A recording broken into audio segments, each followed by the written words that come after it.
We are opening the portal into the summer eclipse season and a new 18-month chapter with the Leo new moon solar eclipse. And it's rewriting how you are seen, not forcing you into greater visibility, but inviting you to stop performing for the wrong people and to step into your authentic leadership. That's what this opening chapter in the Leo Eclipse series of 2026 and 2027 is here to show us. And we're going to find out more about that in just a moment.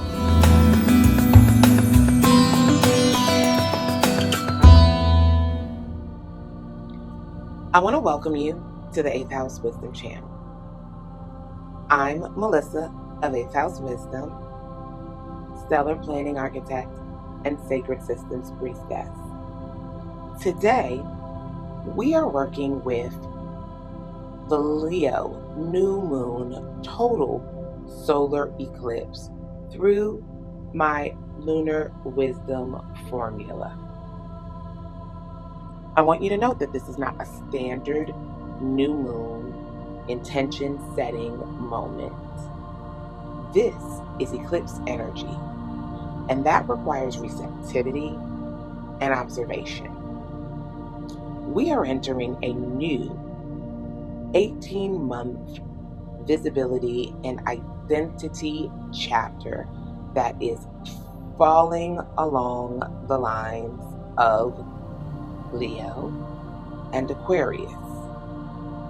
And we started this process at the Lunar New Year around February 17th with the first solar eclipse of this year.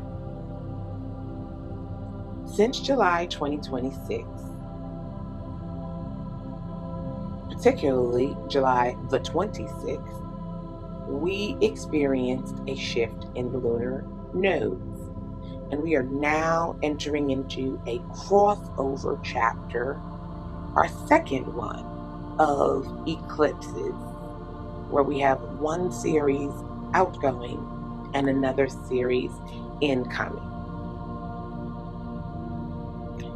Why this matters this week and the next, and ultimately for the next 6 months, is that this is one of the most pivotal lunations of the year for leadership and identity.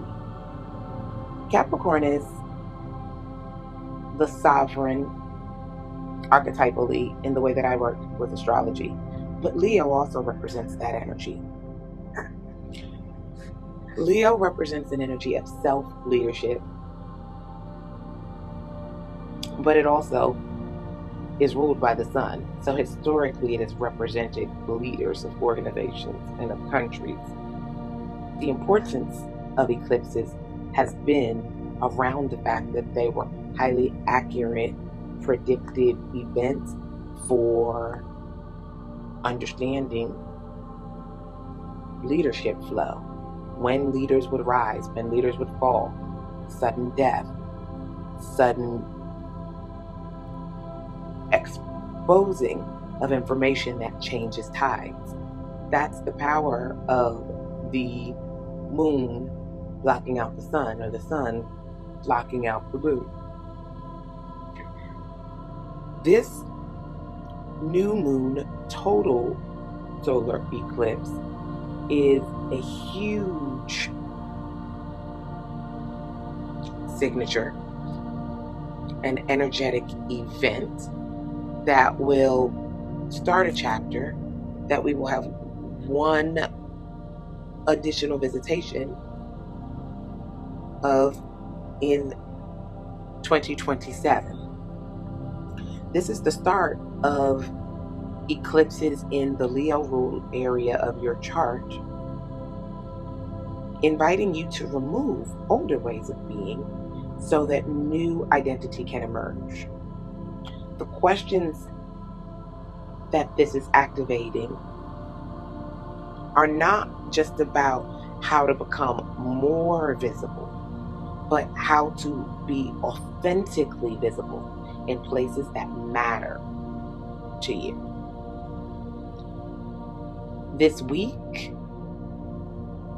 of the new moon and the following week of the first quarter moon are asking you to observe and receive and allow the information that the eclipse posits to take hold,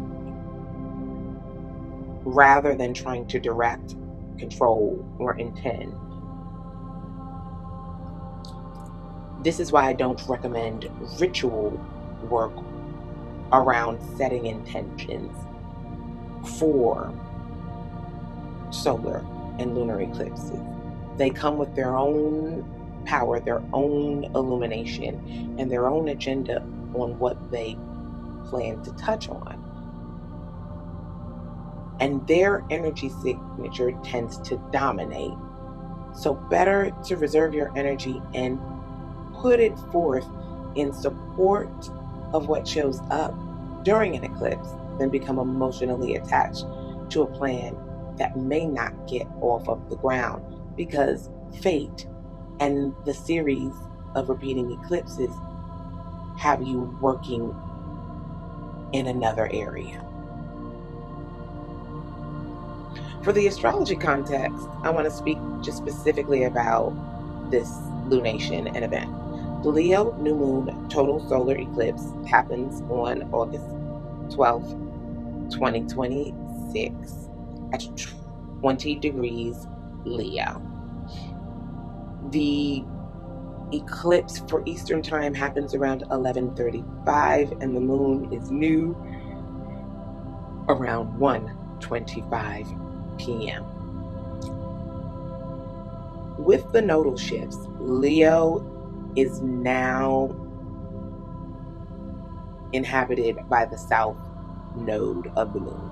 So the eclipse themes that are coming up with the south node, which is related to karma or comeback, look like releasing, ending, and karmic material being removed. Now, normally we associate endings with a full moon. With karmic nature of the south node, which has a similar effect to a full moon in that it's ending and completing things, combined with a new moon when we're starting a cycle, is just the reminder of time is a circle that doesn't end.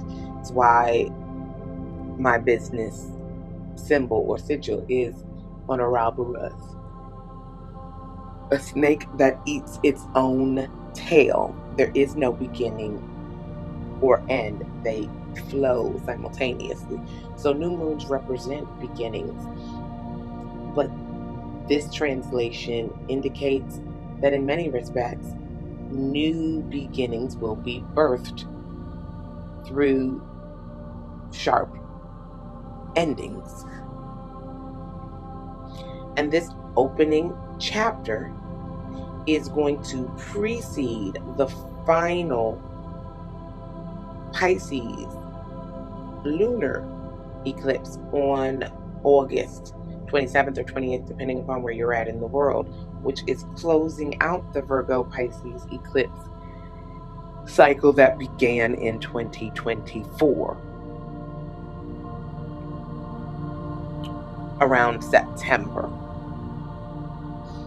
And it's important to note that the cycle we're beginning in Leo has a reference point where the last time we had eclipses happening in these areas of our chart was 2017. However, the nodes were reversed. So we were having North Node activation in Leo, which focuses much more on where we are headed, our true north, our purpose, as opposed to what we are releasing or letting go. but themes that were active during that particular period of time in your life may be returning again. Also, surrounding this eclipse are what is known as void of course moons. And that's pretty much just an indication that the moon is in a place in the zodiac or in the sky where it is in between either houses, like in between Cancer and Leo or Leo and Virgo, or it is moving through the sky without making any connections to other planets. The moon is the fastest moving body in the zodiac, and it usually is interacting with every planet as it makes its way around the 360 degrees. Void of course moons, when the moon is not touching or aspecting anything else, create natural pauses and opportunities to focus internally, because the efforts that you take outside of your body don't always result in significant traction. So if there's something you want to go unnoticed, do that during the very long period of void of course that we will have at the end of this week, following from Thursday through about Saturday. And so you want to note that if you do want things to go well, then you need to make sure that you are taking action outside of that window. And the final astrological piece here is that we're also dealing with Mars having entered Cancer. And Mars is the planet of war and our energy and our fight and our drive. It's fiery and it wants to move forward. And it just moved into a watery, emotional sign that really creates significant challenges in mobilizing our energy without feeling extremely emo. So we want to guard for our emotional activation and sensitivity, and know that we need to work with that in order to be successful post new moon eclipse. Overall, the energy of this lunation and this event, it's trying to teach us about visibility, but not just from the perspective of how public and open are you to sharing things about yourself, especially in this age of social media and high levels of exposure. It's more about choosing where and how you want to be seen. What is your natural point of visibility? Where do you feel most comfortable?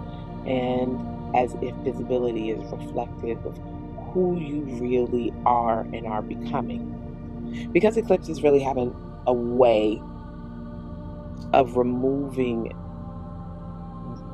past programming and behaviors, a new beginning can show up in the way in which you relate to yourself, relate to others, or identify at large.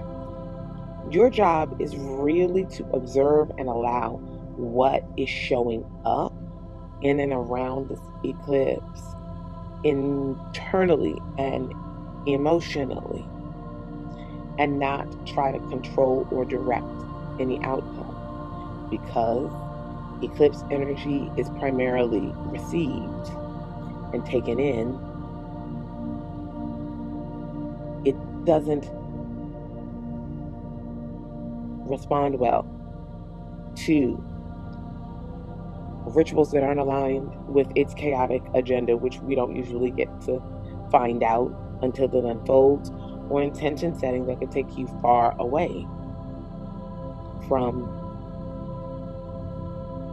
what you really are trying to accomplish in the moment, because the energy alignment is divergent with what you thought you could get done in this house or area of your chart. So to really kind of help us hone in on what we can do to work with this energy, I think the first thing I want us to think about is receptivity before direction. Like I said before, eclipse energy moves the timeline forward without negotiation. There's no take backs. This is not a, well, let me see if I can try. Eclipses open doors and shut doors, and that's usually a permanent shift. So you're not being asked to immediately decide what the eclipse means to you or how to direct it. You're being asked to keep clean observation notes without emotional interpretation or assigned meaning of what's coming up in you, to allow new parameters to reveal themselves over time. And this is a significant shift, because if there was an intention to set, though I don't recommend it doing that during this time, it would be to practice the art of allowing and to see what is uncovered about your habits during this time. The second point I want to bring up is recognizing the body's role in visibility.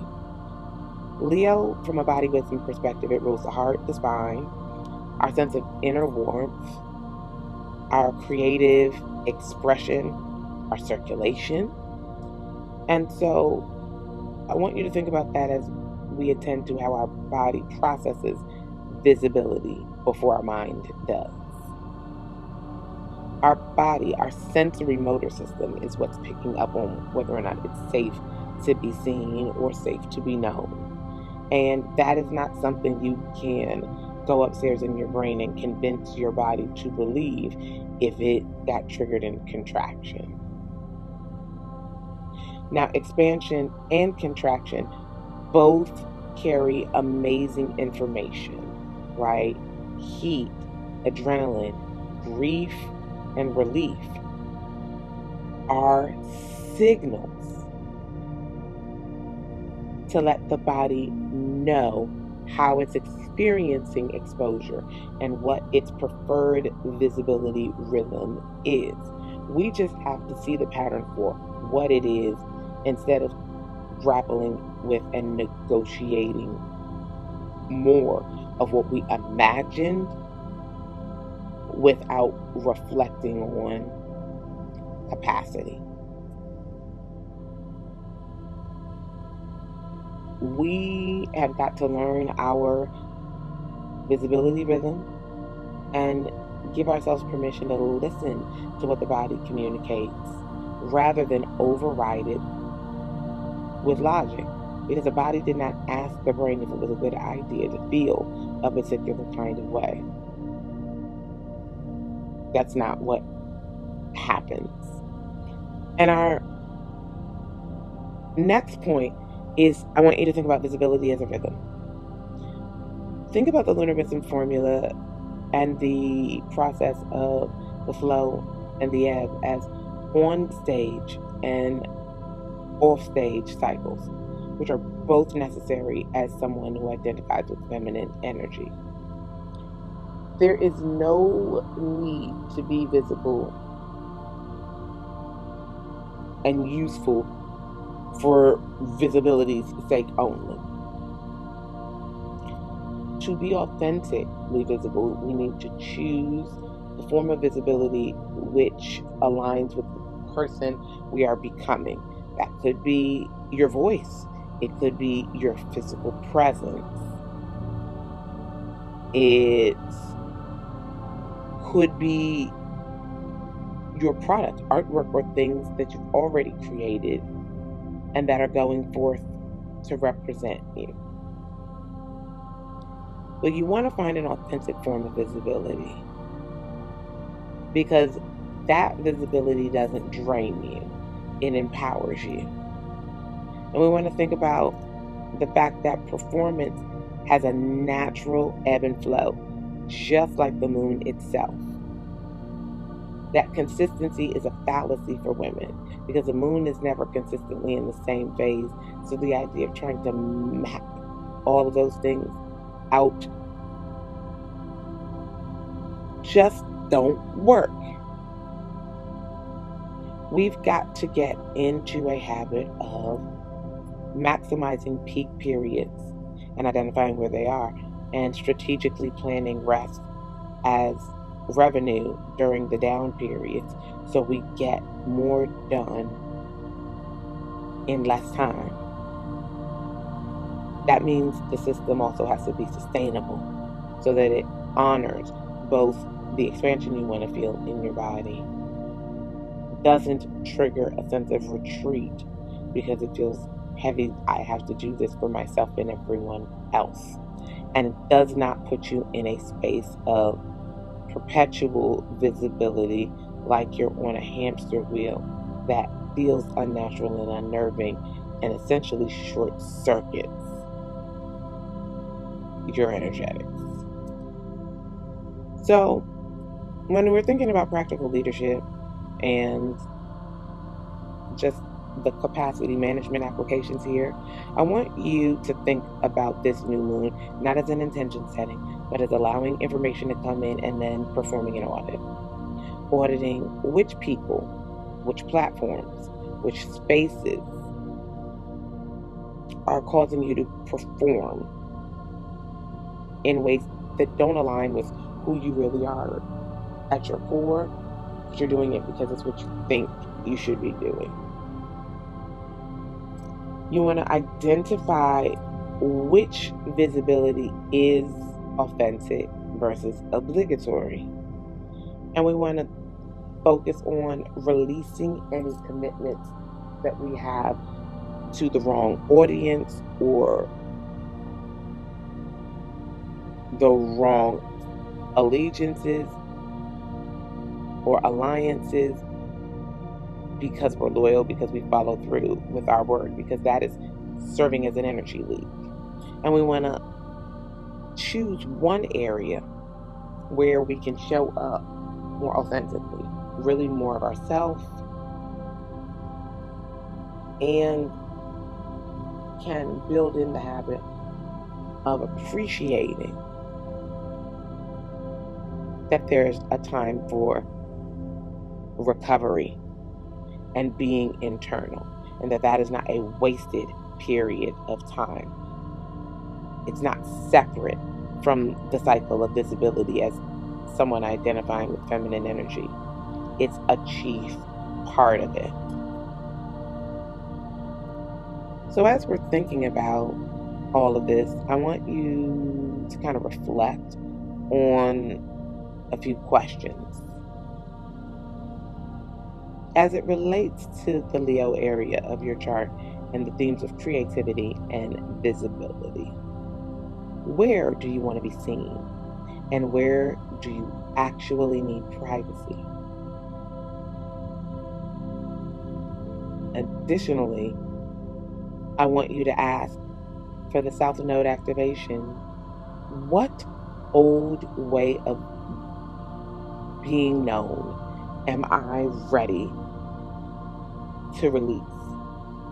Or am I releasing in this moment? And then see what comes up.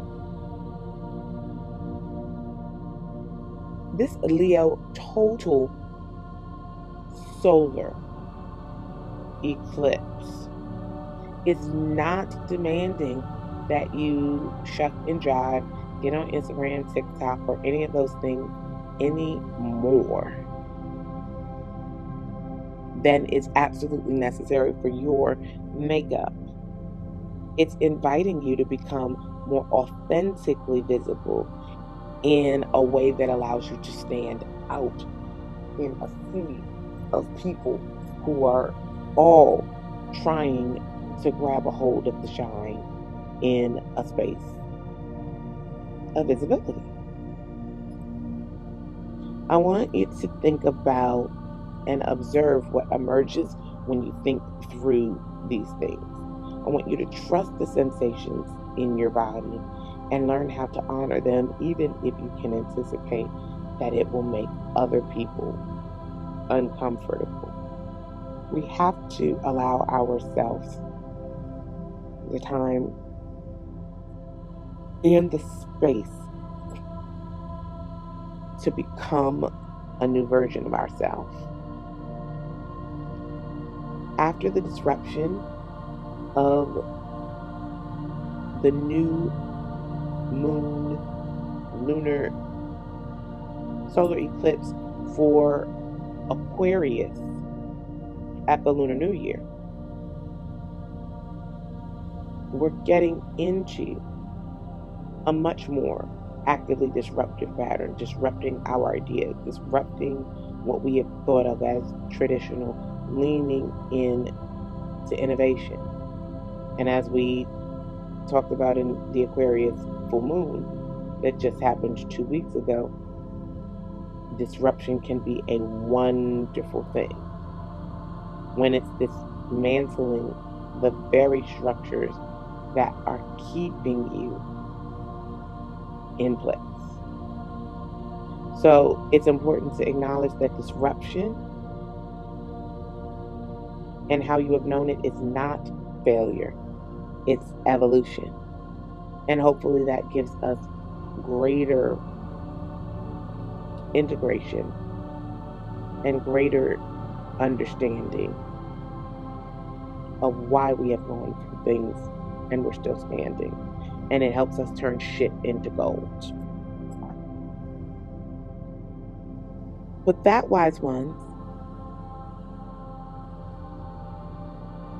is all that I have about the major themes of this Leo new moon. I want you to notice what wants to emerge this week. Keep clean observation notes.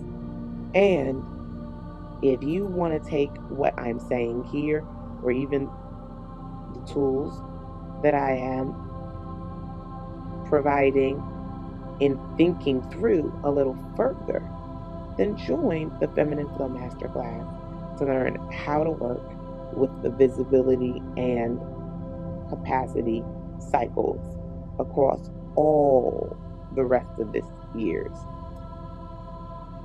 moon of 2026.